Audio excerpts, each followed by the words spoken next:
शिंदे मॅडमचं तर प्रत्येक वेळी मी जर जेव्हा त्यांच्या एक क्लास असतो त्या क्लासला ज्यावेळेस येते त्या सर्व पॅरेंट्सला बोलवतात त्यावेळी त्या इतक्या कळकळीने सांगतात की तुम्ही इतकी मेहनत घ्या की हे मुलं बाहेर निघणारच आहे, तुम्ही प्रयत्न करा, फक्त तुम्ही सपोर्ट करा मुलांना.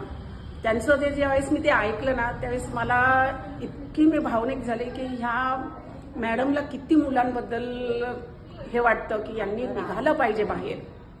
मी त्यांचे बरेच क्लासेस अटेंड केलेले मागच्या 1 वर्षापासून, त्याच्यामुळे मला त्यांच्याबद्दल तर खूपच स्वाभिमान वाटतो. कारण ही शाळा काढणं काही साधी गोष्ट नाही आहे आणि त्याला स्वतःची खूप एनर्जी लागते आणि ज्यांच्या मनात अशा मुलांना बाहेर काढायचं असतं तेच लोक ही शाळा काढू शकतात, सर्वसाधारण कुणीही काढू शकत नाही. आणि त्याच्यामुळे मला त्या सर्व मॅडम आणि शिंदे मॅडम यांचा खूप अभिमान वाटतो.